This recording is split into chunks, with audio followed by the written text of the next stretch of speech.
En el mismo año, Weiss describe la síntesis del RNA por una RNA polimerasa usando como molde, o sea, en estos estudios se dieron cuenta que se necesitaba un molde para la polimerasa, ¿no? O sea, que la polimerasa no hacía RNA de la nada, ¿no? O sea, no solo juntaba nucleótidos de la nada, sino que necesitaba un molde y lo copiaba, pues, ¿no? Digamos, íntegramente. Ya sabemos que la T se reemplaza por U en el RNA, pero sí necesitaba ese molde. Entonces, estudiando la transcripción, se dio cuenta que había esta enzima, ¿no? Y obviamente, estas enzimas son básicas para lo que ahora conocemos como ingeniería genética. Eso fue en el 59, ¿no?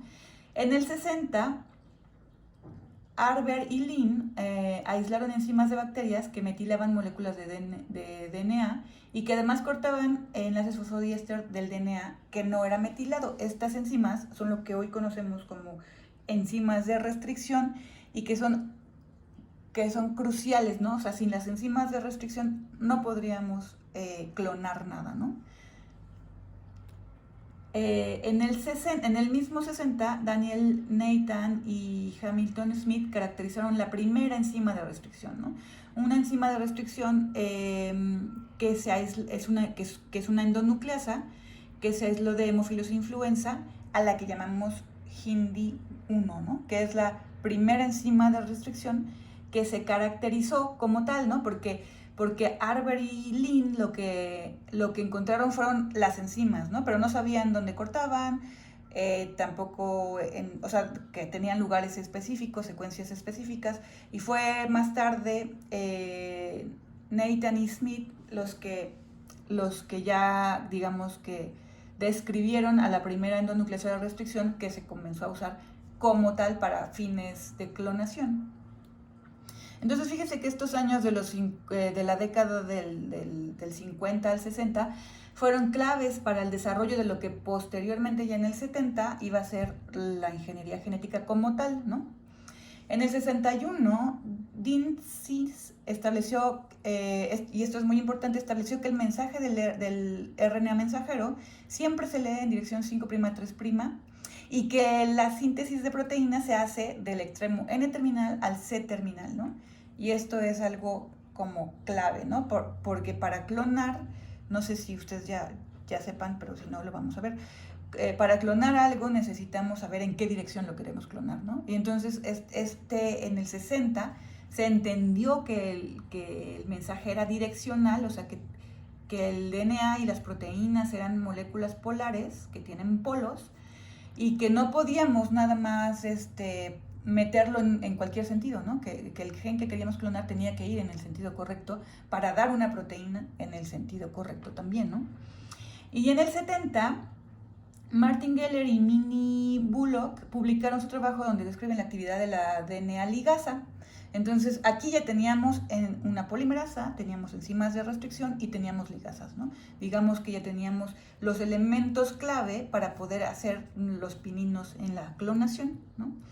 Y fue en el 73 cuando Stanley Cohen, Paul Berg y Herbert Boyer demostraron que el gen del RNA ribosomal de Genopus, que es una rana, podría ser transferido y expresado en una célula bacteriana, y digamos que este experimento marca el inicio de la era de la ingeniería genética y de la clonación, ¿no? Con este experimento. En 1977, el doctor Francisco Bolívar Zapata y Raymond Rodríguez, ellos trabajaban como postdocs en un laboratorio del doctor Cohen, creo, y ellos diseñaron y crearon el primer plásmido que se utilizó con fines de clonación, ¿no? O sea, ellos crearon este plásmido que decidieron que iba a tener dos sitios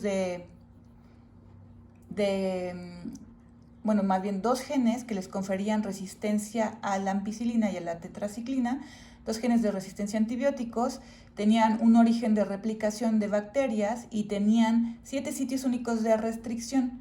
Estos sitios únicos de restricción resulta que son muy importantes, ¿no? Como vamos a ver en la clase de plásmidos, porque ahí es donde podemos nosotros clonar el gen de interés, ¿no? Este es un vector que fue el primero de clonación. El doctor Bolívar Zapata es un investigador mexicano que fundó, de hecho, el Instituto de Biotecnología de la UNAM y que ha sido el pilar, digamos, de la ingeniería genética a nivel internacional, ¿no?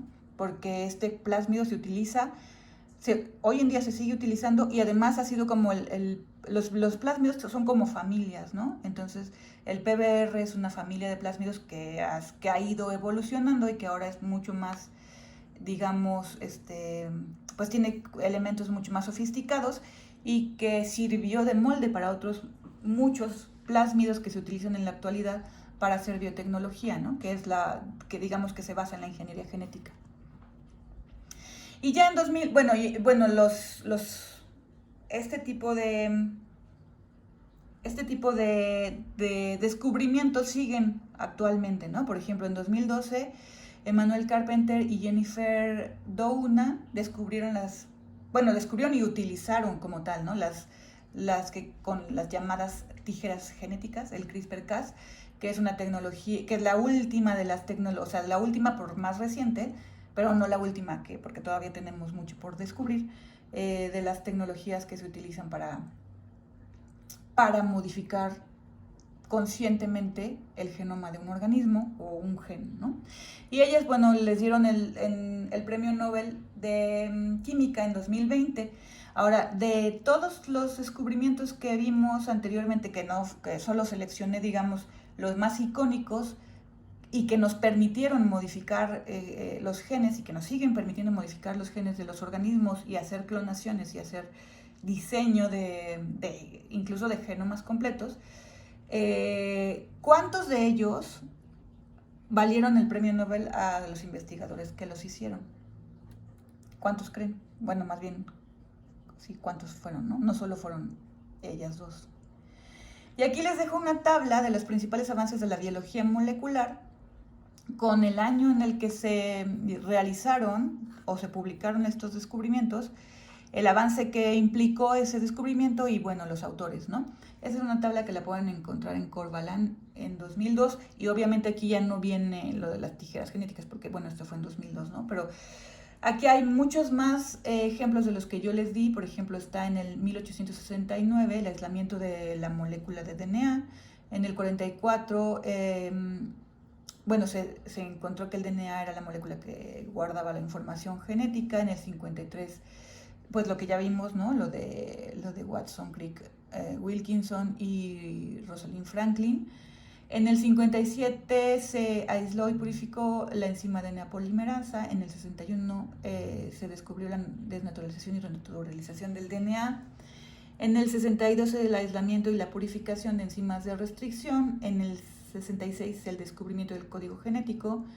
En el 67 el aislamiento y purificación de la DNA ligasa. En el 72 ya las técnicas de clonación. Como ven, los años no son, o sea, hay como un rango, ¿no? Por ejemplo, yo les dije que en el 73 había sido el desarrollo de las técnicas de clonación, y aquí dice que en el 72, y así los otros, ¿no? En general es porque hay unos que toman en cuenta cuando se hizo la investigación, hay otros que toman en cuenta cuando se publicó la investigación, hay otros que toman en cuenta cuando se recibió algún reconocimiento por el descubrimiento o el desarrollo. Entonces los años como que siempre están medio extraños, ¿no? En el 75, yo los que les puse son los años en los que se publicó la información, ¿no? En el 75 se descubrió que el DNA puede hibridar con DNA, ¿no? O sea, con sondas específicas, o nosotros podemos hacer oligos pequeños y que pueden hibridar con una molécula de DNA más grande.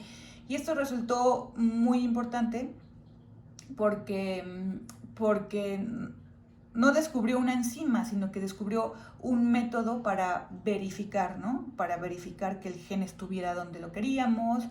Por ejemplo, se le llamó Southern porque así se apellidaba el investigador, pero luego después se desarrollaron otras técnicas como el Northern, como el Western Blot, etcétera, ¿no? El Southern Blot, que es la hibridación de DNA a DNA. En el 81 se empezaron a hacer los primeros animales transgénicos, en el 85 la invención de la reacción de la polimerasa en cadena, la PCR. En el 97 la secuenciación de genomas bacterianos completos, ahí ya se empezaron a secuenciar genomas completos, y en el 2001 tuvimos la secuencia del genoma humano, y como les decía, en el 2012 se describieron el CRISPR-Cas, ¿no? Las tijeras.